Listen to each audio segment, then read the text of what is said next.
જેવું કર્મ કરે છે તેને તેવું જ ફળ મળે છે, પછી ભલે તે રાજા હોય કે ગરીબ.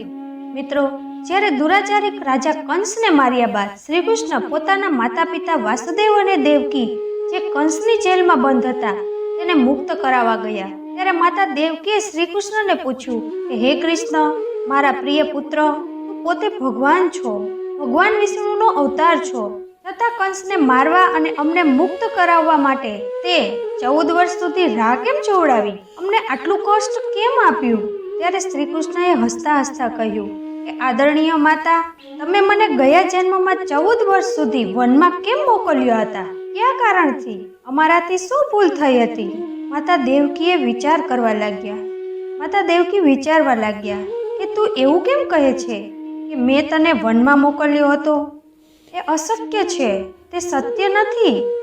ત્યારે શ્રી કૃષ્ણએ કહ્યું કે માતા, કદાચ તમે ભૂલી ગયા છો કે ગયા જન્મમાં તમે માતા કૈકેયી અને વાસુદેવ દશરથ હતા. દેવકી વિચારતી રહી અને જાણવાની ઈચ્છાથી પૂછ્યું, આ જીવનમાં માતા કૌશલ્યા કોણ છે? શ્રી કૃષ્ણએ કહ્યું કે માતા યશોદા. કર્મનો પ્રભાવ કોઈને પણ નથી છોડતો, સ્વયં ભગવાન પણ તેનાથી બચી શકતા નથી. આપણે આપણા જીવનમાં શું પ્રાપ્ત કર્યું એ મહત્વનું નથી, આપણા કર્મ કેવા છે એ મહત્વપૂર્ણ છે. દરેક મનુષ્યને પોતાના કર્મના હિસાબથી જ ફળની પ્રાપ્તિ થાય છે. કર્મનો નિયમ કેવો દાગ વિનાનો છે, નિત્ય તેનો ઉપાય છે. ભગવાન શ્રી કૃષ્ણએ કહ્યું કે મેં મારા કર્મનું ફળ ભોગવ્યું છે, તમે તમારા કર્મનું ફળ ભોગવ્યું છે. કેટલાક લોકોના મનમાં એ પ્રશ્ન હશે કે તેને પોતાના કર્મનું ફળ આ જ જન્મમાં મળે છે અથવા આવતા જન્મમાં. આપણે જે કર્મ કરીએ છીએ તેમાંથી કેટલાક કર્મનું ફળ તરત જ મળે છે અને કેટલાક કર્મનું ફળ આ જન્મ પછીના જન્મમાં મળે છે. આવી જ રીતે કેટલાક ફળ એવા હોય છે કે જેનું ફળ આપણને આવતા જન્મમાં મળે છે. કેટલાક કર્મનું ફળ લાંબા સમય સુધી મળતું રહે છે. જેવી રીતે કોઈ ભૂખ્યાને તમે ભોજન કરાવ્યું, તેનાથી તમને ખુશી મળી, તે ખુશી તરત જ મળી, તે કર્મ તમારા પુણ્ય કર્મમાં જમા થઈ ગયા. હવે તે કર્મનું ફળ પહેલા તો ખુશીના રૂપમાં મળ્યું અને બીજું ત્યારે મળશે જ્યારે તમારા પુણ્ય કર્મ પ્રગટ થશે. તે ફળ શું હશે તે કોઈ જાણતું નથી. તેવી જ રીતે જો તમે ચોરી કરી, તે સમયે મનમાં જો કોઈ વિચાર આવ્યો કે ભય પણ લાગ્યો હશે, એમ જ અપરાધ કર્યાનો અહેસાસ થયો હશે, તે કર્મ મનને દૂષિત કરશે. ચોરી કરવાનું તરત જ ફળ મનને દૂષિત કરવાના રૂપમાં મળ્યું. જો ત્યારબાદ પકડાઈ ગયો તો તે અલગથી જ ફળ મળશે. કર્મ પાપ કર્મમાં જમા થઈને પછી પ્રગટ થાય છે. વધારે પડતા કર્મનું ફળ આપણને આ જ જન્મમાં મળી જાય છે. જો જૂના પાપ કર્મ વધારે છે તો વર્તમાન ખૂબ સંઘર્ષથી ભરાયેલું રહેશે, દુઃખદાયક હશે. તો પુણ્ય કર્મ વધારે છે તો વર્તમાન ખૂબ જ સુખદાયક હશે. કર્મફળ ભોગવવાથી સ્વયં ભગવાન શ્રીરામ પણ નથી બચી શક્યા. અન્ય સંસારના જીવનું શું ગજું? રામે વાલીને છુપાઈને માર્યો હતો. તેનું ફળ તેને કૃષ્ણ અવતારમાં એક શિકારી દ્વારા ચલાવવામાં આવેલા બાણના રૂપમાં મળ્યું. ભગવાન રામના પિતા દશરથને પણ પોતાના કરેલા કર્મના ફળ ભોગવવા પડ્યા હતા. દશરથે ખબર વિના શ્રવણકુમારને મારી નાખ્યો હતો, જેના કારણે પુત્ર વિયોગમાં તેનું મૃત્યુ થઈ ગયું. તેનું ફળ દશરથને રામના વનવાસ દરમિયાન તેના વિયોગમાં ભોગવવું પડ્યું. તેથી જ લોકોએ સત્કર્મની તરફ જાગૃત થવું જોઈએ, જેથી તેને તેનાથી સુખદાયક ફળ મળી શકે. આપણે હંમેશા સારા કર્મ કરવા જોઈએ, કારણ કે સારા કર્મનું ફળ હંમેશા મીઠું જ હોય છે. પ્રાચીન સમયની વાત છે. એક રાજા હતા, તેનું નામ ધર્મવીર હતું. રાજા ધર્મવીર પોતાના ન્યાય અને ધર્મ પાલન માટે પ્રસિદ્ધ હતા. તેની પ્રજા તેને વધારે પ્રેમ અને આદર આપતી હતી. રાજા ધર્મવીરનો એક અદ્ભુત મહેલ હતો, જે ચારે બાજુ સુંદર બગીચાથી ઘેરાયેલું હતું. રાજા ધર્મવીરનો એક ગાઢ મિત્ર અને માર્ગદર્શક હતો, ઋષિ વશિષ્ઠ. ઋષિ વશિષ્ઠ એક મહાન જ્ઞાની અને તપસ્વી હતો. તેણે જીવનમાં ગૂઢ રહસ્ય સમજ્યા હતા. એક વખત રાજા ધર્મવીરે રહસ્ય વશિષ્ઠને પૂછ્યું કે હે મહર્ષિ, શું જીવનમાં કરેલા કર્મનું ફળ અવશ્ય મળે છે? ઋષિ વશિષ્ઠએ હસતા હસતા કહ્યું કે હા રાજન, કર્મનું ફળ અવશ્ય મળે છે. એ પ્રકૃતિનો અચલ નિયમ છે. એ જેવું બીજ વાવે છે તેવું જ ફળ મેળવે છે. રાજા ધર્મવીરના રાજ્યમાં એક સાધારણ વ્યક્તિ રહેતો હતો. તેનું નામ હતું હરિદાસ. હરિદાસ એક ધન વિનાનો માણસ હતો, પરંતુ તેના મનમાં એક સાચી શ્રદ્ધા અને ઈમાનદારી હતી. તે પોતાના જીવનમાં હંમેશા સત્ય અને ધર્મનું પાલન કરતો હતો. હરિદાસ પોતાના નાના ખેતરમાં દિવસ રાત મહેનત કરતો હતો અને પોતાના પરિવારનું પાલન પોષણ કરતો હતો. એક દિવસ હરિદાસના ગામમાં ભયંકર દુષ્કાળ પડ્યો. બધા લોકો ભૂખ અને તરસથી પીડાતા હતા. હરિદાસે પોતાની પાસે બચેલા અન્નને ગામના લોકોમાં વહેંચી દીધું. તેની આ ઉદારતાથી ગામના લોકો ખૂબ જ પ્રભાવિત થઈ ગયા. પરંતુ હરિદાસનો પરિવાર ભૂખ્યો રહી ગયો. રાજા ધર્મવીરે ઋષિ વશિષ્ઠને કહ્યું કે હરિદાસે પોતાના કર્મથી ખૂબ જ પુણ્ય કમાયું છે, છતાં તે અને તેનો પરિવાર કષ્ટમાં છે. શું તે ન્યાય છે? ઋષિ વશિષ્ઠએ જવાબ આપ્યો કે હે રાજન, તે ફક્ત શરૂઆત જ છે. કર્મનું ફળ સમય પર જ મળે છે. હરિદાસનો પરિશ્રમ અને તેની નિષ્ઠા તેને અવશ્ય ફળ રૂપે મળશે. થોડા દિવસો પછી હરિદાસને જંગલમાં એક ગુફા મળી. ગુફાની અંદર તેને એક વિશાળ ખજાનો મળ્યો. હરિદાસે તે ખજાનાનો ઉપયોગ ન કેવળ પોતાના પરિવાર માટે કર્યો, પરંતુ આખા ગામને તે ખજાનાનો લાભ આપ્યો. હરિદાસની ઉદારતા અને કર્મનું ફળ તેને સુખ અને સમૃદ્ધિના રૂપમાં મળ્યું. રાજા ધર્મવીરે તે ઘટનાથી પ્રેરણા લીધી અને તેણે તે સંકલ્પ કરી લીધો કે તે પણ પોતાના રાજ્યમાં ધર્મ અને ન્યાયનું પાલન કરશે. પ્રાચીન સમયની વાત છે, જ્યારે દ્વારિકા નગરીમાં ભગવાન શ્રી કૃષ્ણનું શાસન હતું. તે સમયમાં એક નાનકડા ગામમાં સુદામા નામનો બ્રાહ્મણ રહેતો હતો. સુદામાનું બાળપણ સાધારણ અને ગરીબીમાં વીત્યું હતું. તે અને શ્રી કૃષ્ણ એક જ ગુરુકુળમાં ભણ્યા હતા અને બાળપણના ગાઢ મિત્ર હતા. મિત્રો, એક ગામમાં એક સ્ત્રી ગંગાદેવી રહેતી હતી. ગંગાદેવીનું જીવન સંઘર્ષ અને મુશ્કેલીઓથી ભરેલું હતું, પરંતુ તે ક્યારેય પોતાના કર્તવ્યો અને ધર્મથી પાછી હટતી ન હતી. ગંગાદેવીનો જન્મ એક ધનવાન પરિવારમાં થયો હતો. તેના માતા પિતાએ તેને સારા સંસ્કાર આપ્યા હતા. તેના વિવાહ એક પ્રતિષ્ઠિત પરિવારમાં થયા. વિવાહના થોડા સમય પછી તેના પતિનું મૃત્યુ થઈ ગયું. ગંગાદેવીએ પોતાના પતિના મૃત્યુ પછી પોતાના બાળકોને ઉછેરવા માટે ખૂબ જ પરિશ્રમ કર્યો. ગંગાદેવીએ નાના મોટા કામ કરીને પોતાના બાળકોનું પાલન પોષણ કર્યું. તેણે હંમેશા પોતાના બાળકોને સચ્ચાઈ અને ઈમાનદારી અને પરિશ્રમની શિખામણ આપી હતી.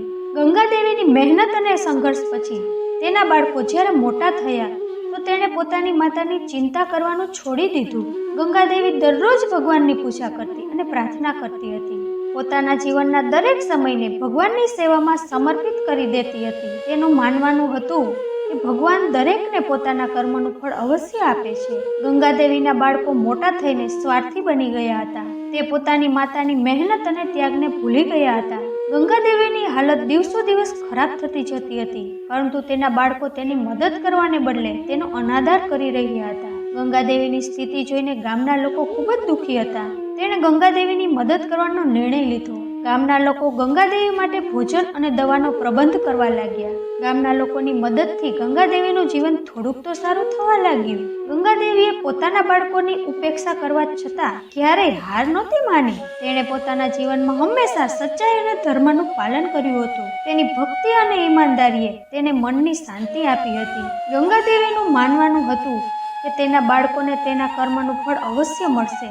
એક દિવસ ગંગાદેવીના બાળકોએ પોતાની માની હાલત જોઈ અને તેને પોતાના વ્યવહાર ઉપર પસ્તાવો થયો. તેણે સમજાયું કે તેણે પોતાની માની સાથે ખૂબ જ અન્યાય કર્યો છે. બાળકોએ ગંગાદેવી પાસે માફી માંગી. તેના સારા જીવન માટે ખૂબ જ પ્રયત્ન કર્યા. ગંગાદેવીએ તેને માફ પણ કરી દીધા અને આશીર્વાદ આપી દીધા કે કર્મનું ફળ ભોગવવું જ પડે છે. જો મનુષ્ય પોતાના કર્મોને સુધારી લે તો ભગવાન પણ તેને ક્ષમા કરી દે છે. ગંગાદેવીની કથા એ શીખવાડે છે કર્મનું ફળ અવશ્ય ભોગવવું જ પડે છે, પરંતુ સચ્ચાઈ, ઈમાનદારી અને ભક્તિનું ફળ અવશ્ય મળે છે. ગંગાદેવીનું જીવન સંઘર્ષમય હતું, પરંતુ તેણે ક્યારેય પોતાના ધર્મ અને કર્તવ્યને છોડ્યું નહીં. તેથી આ કહાની આપણને શીખવાડે છે કે અંતમાં સુખ અને શાંતિ મળે જ છે. એટલા માટે મિત્રો, હંમેશા સારા કર્મ કરતા રહેવું જોઈએ, કારણ કે ખરાબ કર્મોના ફળ ક્યારેક ને ક્યારેક ભોગવવા જ પડે છે. જો આપણે સારું કર્મ કરીશું તો આપણું જીવન પણ સારું હશે. મિત્રો,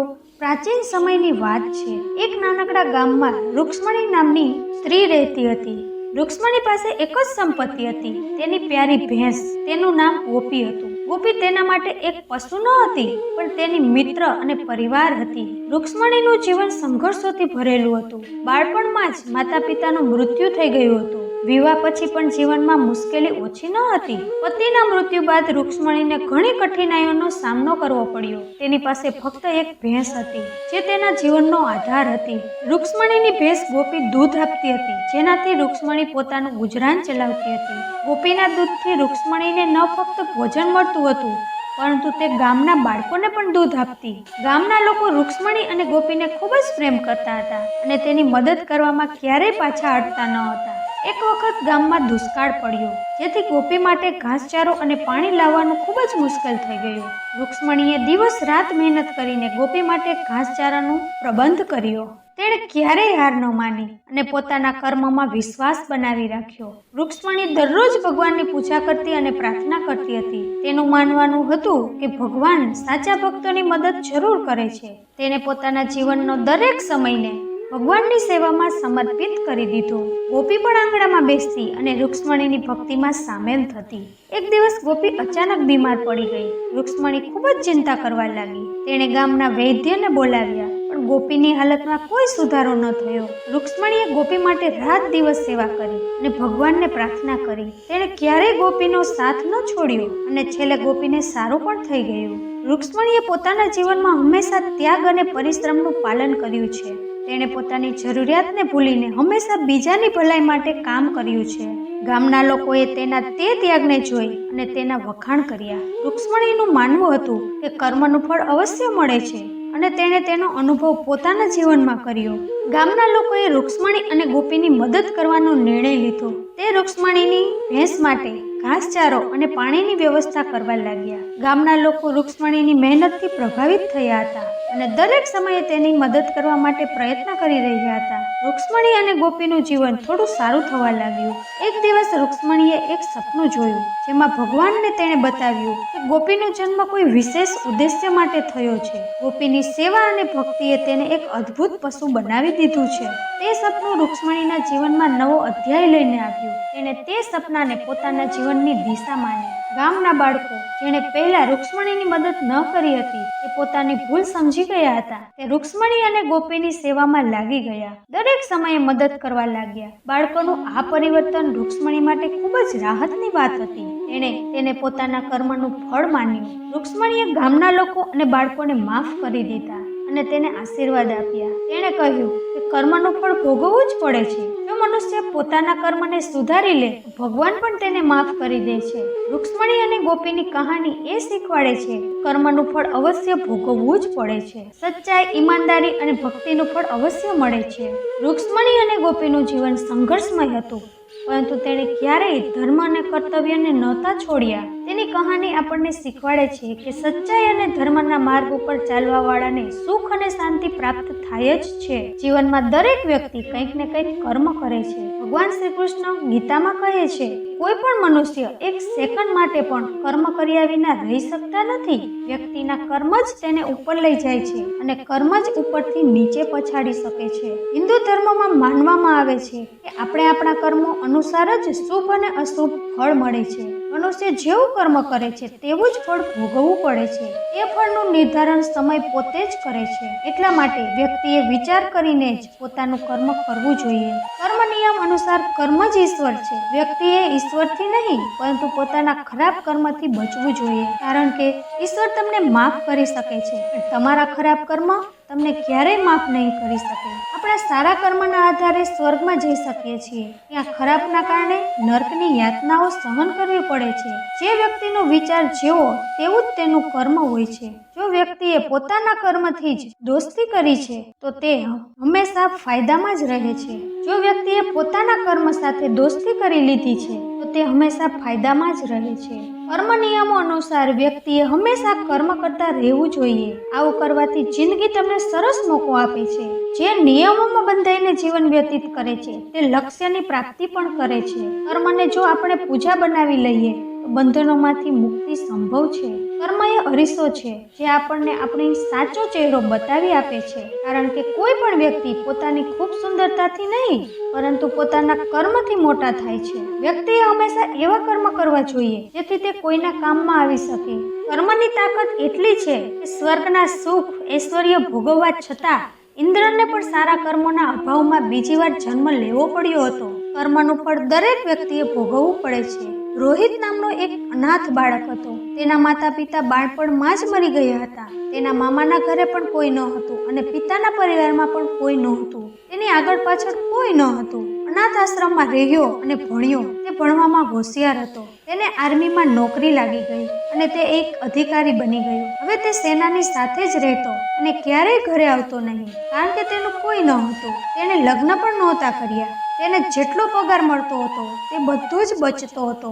આર્મીના કેન્ટીનમાં ખાતો અને ત્યાં જ રહેતો હતો. તેથી તેનો ખર્ચ પણ કોઈ વધારે ન હતો. એટલા માટે જ કહી શકાય કે તેણે લગભગ બધો જ પગાર બચાવ્યો હતો. તે આર્મીના કેન્ટીનમાં એક શેઠ આવતો હતો અને કેન્ટીનના સામાનની સપ્લાય કરતો હતો. ઘણા દિવસો થઈ ગયા એકબીજાને ઓળખવામાં. એક દિવસ સૂરજમલે રોહિતને કહ્યું, તારા પૈસા બેંકમાં રાખ્યા છે, મને વેપારમાં વાપરવા આપી દે, હું તને સારું વ્યાજ આપીશ. રોહિતે ના પાડી દીધી. રોહિતે કહ્યું કે મારે એટલા વધારે પૈસાની લાલચ નથી. જે સરકારે આપ્યા છે તે મારા ખાતામાં પડ્યા છે. ક્યારેક જીવનમાં જરૂરિયાત પડી તો ઉપયોગ કરશું, નહીતર કોઈ વાત નહીં. શેઠે કહ્યું, જો તું મને તારો મિત્ર માનતો હોય તો મારી મદદ કરી આપ. હું તને તારા પૈસા પાછા આપી દઈશ, જેથી મારું કામ પણ થઈ જાય અને તારે તે પૈસાની અત્યારે કોઈ જરૂર નથી. રોહિતે કહ્યું કે વાત તો સાચી છે, પણ તમે પૈસા પાછા આપશો તેની શું ગેરંટી? શેઠે કહ્યું, કસમ ખાઈને કહું છું કે દગો નહીં આપું. રોહિતે કહ્યું કે લોકો પૈસા માટે કેટલું કેટલું કરી નાખે છે. કંઈ વાંધો નહીં, પરંતુ હું તમારી વાત માની લઉં છું, જેથી તમારું તો સારું થઈ જાય. શેઠે હસતા હસતા ધન્યવાદ કર્યો અને રોહિતને ગળે લગાવી દીધો. પૈસા લીધા પછી શેઠ જ્યારે પણ આવતા ત્યારે રોહિતને ખૂબ જ ધન્યવાદ આપતા. શેઠનો વેપાર રોહિતના પૈસાથી વધવા લાગ્યો. પૈસાની આવક વધવાથી શેઠની નિયતમાં બેઈમાની આવવા લાગી. એ હવે પૈસા ન આપવા માટે તેની બહાનો શોધતો હતો. એટલામાં પડોશી દેશ સાથે યુદ્ધ થઈ ગયું અને રોહિતને પણ ત્યાં જવું પડ્યું. જ્યાં યુદ્ધ થતું હતું તે વિસ્તાર ખૂબ જ દૂર હતો. ત્યાં પહોંચવાનો ફક્ત એક જ માર્ગ હતો, ઘોડાથી જવાનું હતું. રોહિત એક કુશળ ઘોડેસવાર હતો. તેને જે ઘોડી મળી તે ખરાબ હતી. રોહિતના બેસવાની સાથે જ તે ભાગવા લાગી. રોહિતે તેને કાબૂમાં રાખવાની ઘણી કોશિશ કરી, છતાં તે કાબૂમાં ન રહી. તે પોતાની ગતિ વધારે ને વધારે વધારતી જ ગઈ. રોહિતે લગામ પૂરી તાકાતથી ખેંચી તો ઘોડીનું મોઢું કપાઈ ગયું હતું. પરંતુ આજે તે ઘોડી કંઈ સાંભળવા તૈયાર ન હતી. ઘોડી ભાગતી ભાગતી દુશ્મનની સામે ઊભી રહી ગઈ. રોહિત દુશ્મનની ગોળીઓનો શિકાર બની ગયો. શેઠ બરાબર આર્મી કેન્ટીનમાં જતા હતા. તેણે ખબર મળી કે રોહિત યુદ્ધમાં વીરગતિ પામ્યો છે. શેઠે ત્યાં ખૂબ જ દુઃખ વ્યક્ત કર્યું. કેન્ટીનની બહાર આવીને ખુશીથી નાચવા લાગ્યો. હવે પૈસા પાછા આપવા નહીં પડે. શેઠનો વેપાર વધતો જતો હતો. થોડા સમય પછી શેઠ એક સુંદર બાળકનો પિતા બન્યો. શેઠના જીવનનો એક ખૂબ જ સરસ સમય ચાલતો હતો. સમયને વીતતા વાર ન લાગી. શેઠનો દીકરો અમર હવે મોટો થઈ ગયો હતો અને શેઠની સાથે વેપાર કરતો હતો.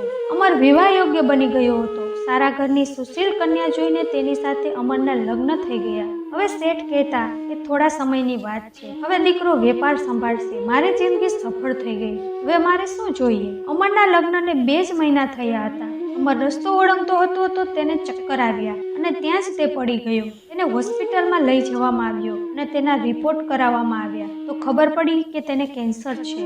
શેઠે ડોક્ટરને કહ્યું, પૈસાની ચિંતા ન કરો, તમે ઈલાજ કરો. ડોક્ટર અને હોસ્પિટલ બદલ્યા, પણ અમરની હાલત ખરાબ થવા લાગી. શેઠ હવે વેપારમાં ધ્યાન આપી શકતા ન હતા. તેના ગ્રાહકો છૂટતા જતા હતા. હોસ્પિટલનું બિલ વધતું જતું હતું. હવે શેઠ ઉપર દેવું થવા લાગ્યું. શેઠ ચિંતામાં હતા. હવે ડોક્ટરે જવાબ આપી દીધો કે તમારો દીકરો બચી શકશે નહીં. તેથી શેઠ હારી ગયા હતા. કોઈ ચમત્કારી આશામાં બેઠા હતા. ચમત્કાર તો ન થયો, પણ હવે આ અમર આ દુનિયા છોડીને ચાલ્યો ગયો. શેઠના ઘરમાં હાહાકાર મચી ગયો. ઘરમાં બધા વિલાપ કરતા હતા. ત્યાં સુધી ઘરના નોકરોની પણ રોઈ રોઈને હાલત ખરાબ થવા લાગી હતી. એક સાધુ ત્યાંથી પસાર થતા હતા. તેણે રોવાનો અવાજ સાંભળ્યો તો રોકાઈ ગયા. ત્યાં જઈને તેણે કહ્યું કે રોવાથી કંઈ જ નહીં થાય, જે થવાનું હતું તે થઈ ગયું. શેઠ ગુસ્સામાં બોલ્યા, મારી સાથે જ કેમ? સાધુએ કહ્યું કે બધું કર્મનું ફળ છે, અહીં ચૂકવીને જ જવાનું છે. આજે ખૂબ જ રોવે છે અને કાલે તું ખૂબ જ હસતો હતો. શેઠે કહ્યું કે હું કંઈ સમજ્યો નહીં મહારાજ.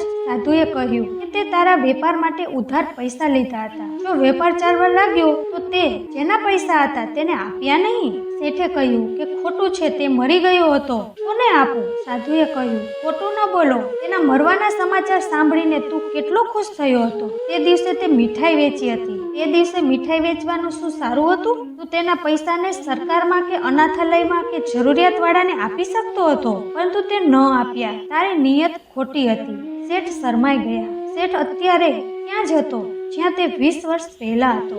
આજે ન તો પૈસા હતા, ન તો વેપાર, ન તો પુત્ર, પણ ઘણું દેવું હતું. સાધુએ કહ્યું, તે તારો પુત્ર તે જ રોહિત હતો. તે પોતાનો હિસાબ કરવા આવ્યો હતો. હિસાબ કરી લીધો અને ચાલ્યો ગયો. જેટલું તેણે તને આપ્યું હતું તેટલું વ્યાજ સાથે પાછું લઈ લીધું. તે તેના ભણવામાં, લગ્નમાં, હોસ્પિટલમાં ખૂબ જ ખર્ચ કર્યો. જ્યારે તે ગયો ત્યારે તે તને ભિખારી બનાવીને ગયો. શેઠે કહ્યું કે માન્યું કે મારી ભૂલ હતી, પણ આ દીકરીની શું ભૂલ છે? એના 2 મહિના પહેલા જ લગ્ન થયા હતા. સાધુએ કહ્યું કે તે તેનું કર્મનું ફળ હતું. તે ગયા જન્મમાં એક ઘોડી હતી, જેના કારણે રોહિતની જિંદગી પૂરી થઈ ગઈ. આજે રોહિતે તેનો બદલો લીધો અને તેની જિંદગી નર્ક બનાવીને ચાલ્યો ગયો. જીવનમાં કંઈ પણ કોઈ કારણ વિના નથી થતું. કદાચ જે બીજ તમે ઘણા વર્ષો પહેલા વાવ્યું હોય અને ભૂલી ગયા હોય તે બીજ વૃક્ષ બની જાય છે. ત્યારે આપણને ખબર પડે છે કે આપણે કેવું બીજ વાવીએ છીએ. તેની જાણકારી રાખો. પ્રકૃતિ હિસાબ કરે છે, તમે યાદ રાખો કે ન રાખો. શેઠ નિરાશ થઈને ઘરની સીડી ઉપર બેઠો અને પોતાના કર્મનો વિચાર કરતો હતો. કર્મોની લાકડીમાં અવાજ નથી હોતો, પણ અસર પૂરી કરે છે. ભગવાન શ્રી કૃષ્ણએ ગીતામાં કહ્યું છે કે કર્મ કરતા જાઓ, ફળની ઈચ્છા ન કરો. તમારો અધિકાર તો ફક્ત કર્મમાં જ છે. ફળ તો ઈશ્વરના હાથમાં હોય છે. એટલા માટે કર્મથી ન ભાગવું તે જ સાચું છે. ન તો કર્મની ફળની આશા રાખવી સાચું છે. આધુનિક હોવાના કારણે એ સત્યને ન ભૂલી જવું જોઈએ કે દરેકને પોતાના જીવનમાં કંઈક ને કંઈક જોતું જ હોય છે અને તે મેળવીને આપણને આપણું આખું જીવન બદલી નાખીએ છીએ. પરંતુ ઘણા લોકો એ વાતને નથી માનતા. તેથી કહે છે કે ફળની આશા રાખ્યા વિના અમે કેવી રીતે કર્મ કરી શકીએ. સફળ વ્યક્તિઓ, જાણકાર, ગુરુજનો અને આપણા વડીલોને આપણે એ કહેતા સાંભળ્યા હશે કે ઉતાવળમાં કરેલું કાર્ય ઘાતક હોય છે. એટલા માટે કોઈ પણ કાર્યમાં ધૈર્યની જરૂરિયાત હોય છે. કારણ કે ધૈર્ય એવી શક્તિ છે જેનાથી વ્યક્તિની આત્મા શક્તિશાળી બને છે. પરંતુ આજકાલ તો લોકોમાં ધૈર્ય નામની એક ચીજ જ નથી. એ કોઈ કામ કરવા માટે, કોઈ વસ્તુ પ્રાપ્ત કરવા માટે ધૈર્ય નથી રાખતા, પરંતુ તેને કોઈ વસ્તુ ઝડપથી જ જોતી હોય છે. પરંતુ તે એ વાતને ભૂલી જાય છે કે જો ઝડપથી તેને તે વસ્તુ મળી જાય તો જીવનમાં તેનું મહત્વ શૂન્ય સમાન હોય છે. જીવનમાં ધૈર્યનું શું મહત્વ છે અને ધૈર્ય કેમ જરૂરી છે એ જાણવા માટે આપણે ગૌતમ બુદ્ધના જીવન સાથે જોડાયેલી આ કહાનીને જરૂર સાંભળવી જોઈએ. કારણ કે ધૈર્ય ન હોવાના કારણે માણસ ખોટું કામ કરે છે. ધૈર્યના મહત્વને જાણતા પહેલા સમજીએ કે ધૈર્ય છે શું. ખરેખર ધીરજ, સંતોષ, સહનશીલતા આ બધામાં એક છે જે બધાની પાસે નથી. ધૈર્યવાન વ્યક્તિ તે છે જે કઠિન પરિસ્થિતિમાં પણ શાંત રહીને, સહન કરીને તેને પસાર કરી લે, અથવા સાચો સમય આવે તેનો ધૈર્યપૂર્વક રાહ જોતો રહે અને કોઈ પણ ખોટું કામ ન કરતા. ગૌતમ બુદ્ધ એક વખત શિષ્યોની સાથે ગામમાંથી શહેરની તરફ જઈ રહ્યા હતા. યાત્રા કરતી વખતે શિષ્યોને થાક લાગવા માંડ્યો. થાકેલા હોવાથી તે એક તળાવના પાસે રોકાઈ ગયા. એક શિષ્યને તરસ લાગી તો ગૌતમ બુદ્ધે તેને પાણી લેવા માટે તળાવ પાસે મોકલ્યો. તે શિષ્ય વાસણ લઈને તળાવ પાસે પાણી લેવા ગયો. તળાવની પાસે જઈને જોયું તો તે પાણીમાં ઘણા લોકો કપડાં ધોતા હતા. તે જ સમયે એક બળદગાડું તળાવના કિનારે આવીને ઊભું રહી ગયું. તેથી બધું પાણી માટી સાથે મિક્સ થઈ ગયું અને બધું પાણી ગંદુ થવા લાગ્યું. શિષ્ય વિચારમાં પડી ગયો, આવું ગંદુ પાણી પીવા માટે કેવી રીતે લઈ જઈ શકું. તેથી તે પાણી વિના પાછો જતો રહ્યો. શિષ્યએ ગુરુદેવને કહ્યું કે તળાવનું પાણી ખૂબ જ ગંદુ છે અને પીવાને યોગ્ય નથી. પાણીના ગંદા હોવાના બધા કારણ ગૌતમ બુદ્ધને બતાવ્યા. ગૌતમ બુદ્ધે કહ્યું કે સારું, કંઈ વાંધો નહીં, થોડી વાર અહીં જ આરામ કરી લઈએ. લગભગ અડધો કલાક આરામ કર્યા બાદ ગૌતમ બુદ્ધે ફરીથી તે જ શિષ્યને પાણી લાવવા માટે કહે છે. શિષ્ય ફરીથી વાસણ લઈને તળાવની પાસે જાય છે. ત્યારે તે જોવે છે કે તળાવના પાણીમાં કોઈ હલનચલન નથી. પાણી પણ સાફ અને પીવાને યોગ્ય છે. પછી શિષ્ય પાણી ભરીને ગૌતમ બુદ્ધની પાસે જાય છે. વાસણમાં ચોખ્ખું પાણી જોઈને ગૌતમ બુદ્ધ શિષ્યને કહે છે કે જુઓ, માટી પણ તેના સ્થાને ચાલી ગઈ. બધું પાણી સાફ અને પીવા માટે યોગ્ય બની ગયું. આપણે ચોખ્ખું પાણી માટે કોઈ પ્રયત્ન કરવો ન પડ્યો, ફક્ત સારા સમયની રાહ જોવી પડી અને આપણને ચોખ્ખું પાણી મળી ગયું. તેનાથી એ સાબિત થાય છે કે જીવનમાં ભલે ગમે તેટલી કઠિન સમય આવતો હોય અને તેને વીતી જવાની રાહ જોવામાં આવે તો આવવાવાળો સમય આપોઆપ સારો બની જાય છે. એટલા માટે જીવનમાં ધૈર્ય જરૂરી છે. ગૌતમ બુદ્ધની વાત સાંભળીને તેની મૂલ્ય શીખ માટે ધન્યવાદ કરે છે. વધારે પડતી પૂજા અને ભગવાનને માનવા વાળાની જિંદગી ખુશહાલ નથી હોતી જેટલી કે દુષ્ટ વ્યક્તિઓની હોય છે. આ બધું જોયા પછી તમારા મનમાં એ સવાલ જરૂર થયો હશે કે સારા માણસોની સાથે જ ખરાબ કેમ થાય છે?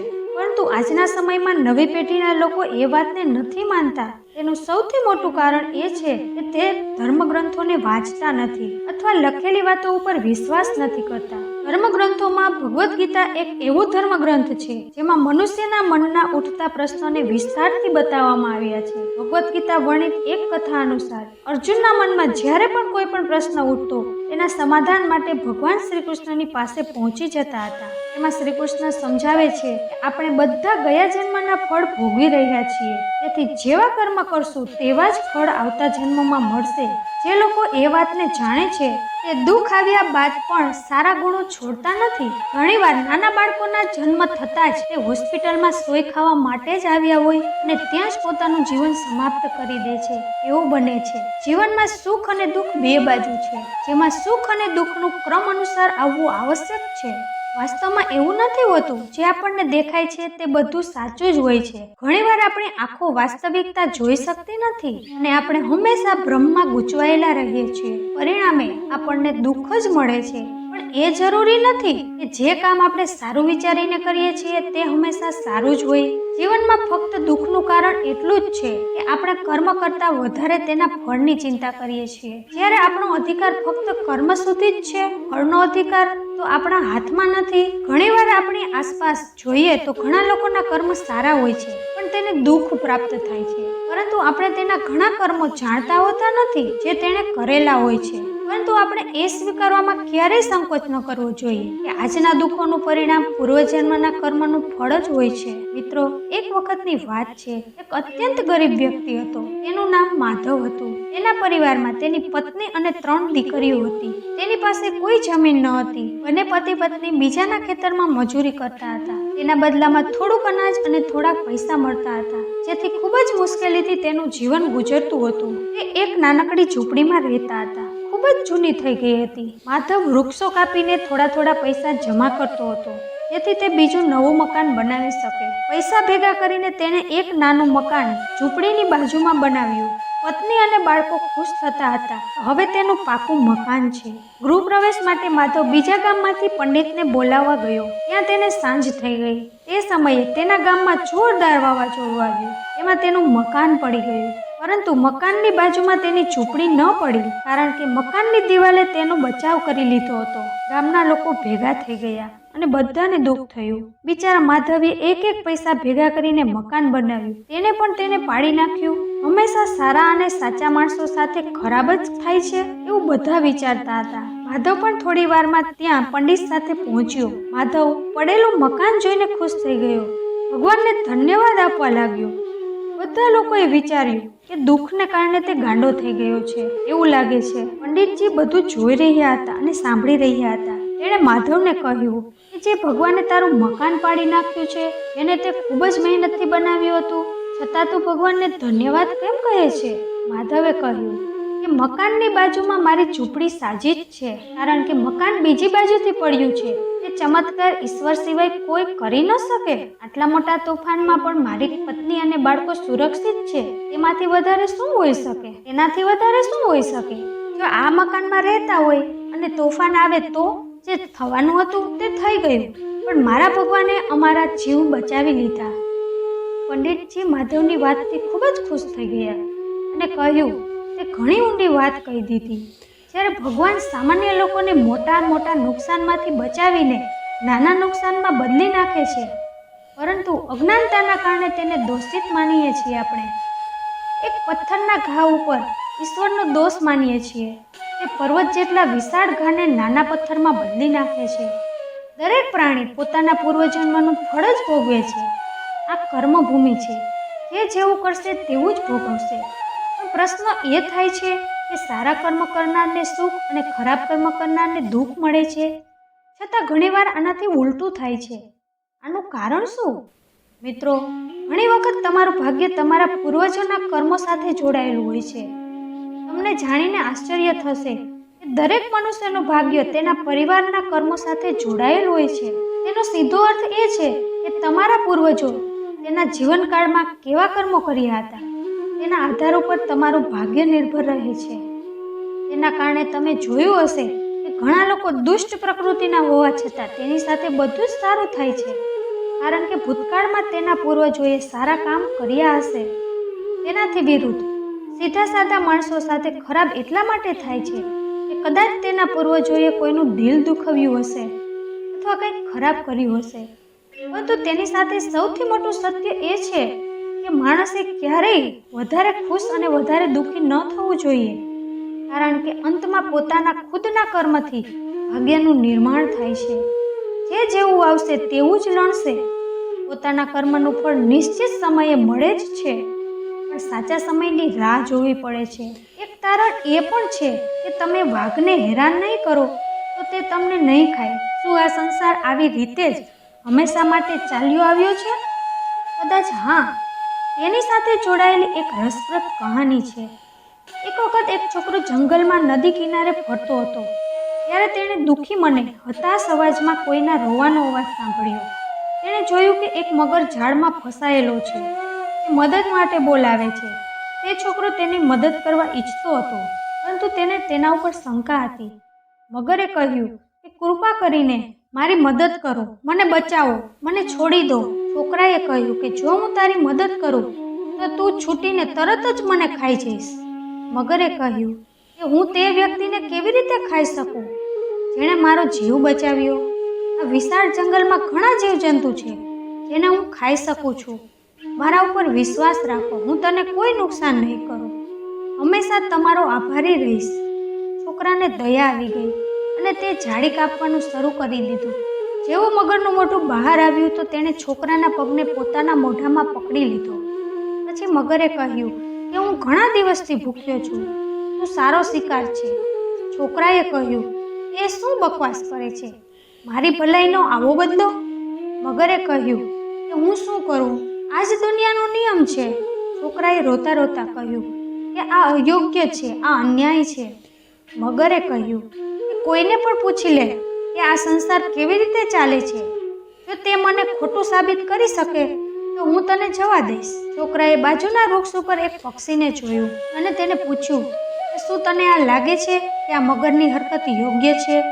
શું આ જ દુનિયાનો નિયમ છે, અન્યાયથી ભરેલો? પક્ષી આખી ઘટનાને જોઈ રહ્યું હતું. તેણે તરત જ જવાબ આપ્યો કે મગર સાચું જ કહે છે. તેણે કહ્યું કે મેં ખૂબ જ મહેનતથી માળો બાંધ્યો હતો, તેમાં ઈંડા મૂક્યા હતા. બધા ઈંડાને એક દિવસ એક સાપ આવીને ખાઈ ગયો અને તેની મહેનત બેકાર થઈ ગઈ. તેણે કહ્યું કે આ દુનિયા ઉચિત જગ્યા નથી. આટલું બોલીને તે ઉડી ગયું. પક્ષી મગરે કહ્યું કે સાંભળ્યું ને? આવું કહીને મગરે તે છોકરાને બરાબર પકડી લીધો. છોકરાએ કહ્યું કે રોકાવ. તેણે બાજુમાં ગધેડાને ચરતો જોયો. તેને પણ તે જ પ્રશ્ન કર્યો. ગધેડાએ કહ્યું કે દુર્ભાગ્યથી મગર સાચું જ કહે છે. જ્યારે હું નાનો હતો ત્યારે મારા માલિકે મારી પીઠ ઉપર વજન મૂકી દીધો હતો અને મારી પાસે વધારે કામ કરાવ્યું. મેં તેની વર્ષો સુધી ઈમાનદારીથી સેવા કરી. જ્યારે હું ઘરડો થઈ ગયો તો તેણે એ કહ્યું કે હું કંઈ કામનો નથી, હું તને ખાવા નહીં આપું, અને મને છોડી દીધો આ જંગલમાં. હવે કોઈ પણ વાઘ મને પોતાનો શિકાર બનાવી શકશે. આ સંસારમાં ખૂબ જ અન્યાય, અસમાનતા અને અનુચિતતા છે. ત્યારબાદ મગરે કહ્યું કે હવે મને ભૂખ લાગી છે, તું ભગવાન પાસે તારી છેલ્લી પ્રાર્થના કરી લે. છોકરાએ કહ્યું કે મને એક મોકો આપો, આ સસલાને પણ પૂછવા દો. મગરે કહ્યું કે તે મને બચાવ્યો છે, તેથી તને એક મોકો આપું છું. સસલાનો જવાબ પક્ષી અને ગધેડાથી સાવ અલગ જ હતો. સસલાનો જવાબ પક્ષી અને ગધેડાથી સાવ અલગ જ હતો. સસલાએ કહ્યું કે આ સાવ બકવાસ છે, આ સાચું નથી. દુનિયા ખૂબ જ ઉત્તમ જગ્યા છે. મગરે કહ્યું કે હું કોઈ ભાગ વિના આ ઝાડમાં ફસાઈ ગયો હતો. દુનિયા અનુચિત છે. ત્યારે સસલાએ કહ્યું કે એવું લાગે છે કે તારા મોઢામાં પાન છે, સ્પષ્ટ સંભળાતું નથી, જોરથી બોલો. ત્યારે મગરે કહ્યું કે હું તારી ચાલાકી સમજી ગયો છું. હું સ્પષ્ટ બોલવા માટે મારું મોઢું ખોલું તો છોકરો બચી જાય. તું મૂર્ખ છે કે શું? શું તું ભૂલી ગયો છે કે તારી પૂંછડી કેટલી મજબૂત છે? જો તે ભાગવાની કોશિશ કરશે તો તે મરી જશે. તું અહીંયાના બધા પ્રાણીઓમાં તાકાતવાન પ્રાણી છો.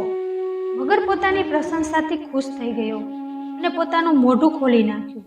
સસલાએ બૂમ પાડતા કહ્યું કે ભાગ છોકરા, ભાગ, દૂર ભાગી જા. છોકરો સ્વતંત્ર થતાં પૂરી તાકાત લગાવીને ભાગી ગયો. મગરે કહ્યું, દગાબાજી સસલા, કે મારું ખાવાનું છીનવી લીધું? એ ખૂબ જ અયોગ્ય છે. સસલાએ કહ્યું કે સારું કે ખરાબની વાત તું ન કરતો સારું કહેવાય. છોકરો ગામમાં ભાગી ગયો અને બધાને ભેગા કર્યા, જે પોતાના ભાલા અને તરવાર લઈને આવ્યા અને મગરને મારી નાખ્યો. તેનો પાલતુ કૂતરો તેની સાથે આવ્યો હતો. તેણે સસલાને જોયું તો તેની પાછળ દોડ્યો. તેને જોઈને છોકરાએ બૂમ પાડી, પોતાના કૂતરાને પકડી લીધો અને કહ્યું કે આ સસલાએ મારો જીવ બચાવ્યો છે, તેના ઉપર હુમલો ન કરવો જોઈએ. પરંતુ વધારે સમય થઈ ગયો હતો. એ કૂતરાએ સસલાની ડોક ઉપર પોતાના નખ ઘૂસી દીધા હતા. પછી છોકરાને થયું કે કદાચ મગર સાચો હતો. આ દુનિયા અનિષ્ટતાથી ભરેલી જ છે. આ જ જીવન છે. તમે કેટલા આધ્યાત્મિક અને સારા છો તેનો આ વાત સાથે કોઈ સંબંધ નથી કે તમારે કેટલા કષ્ટો સહન કરવાના છે. કોઈના આધ્યાત્મિક વિકારનો અર્થ એ નથી કે તે પ્રકૃતિના નિયમની બહાર છે. તેને કોઈ ફરક નથી પડતો એ છોકરો છે કે મગર છે, કે ગધેડો છે કે સસલું છે. જીવનમાં કોઈ ગેરંટી નથી.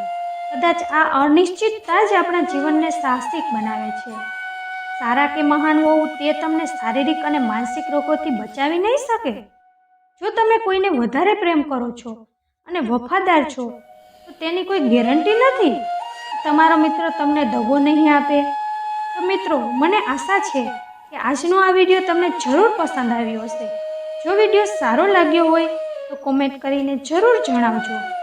આવા જ વિડીયો સાંભળવા માટે મારી ચેનલને સબસ્ક્રાઈબ કરજો.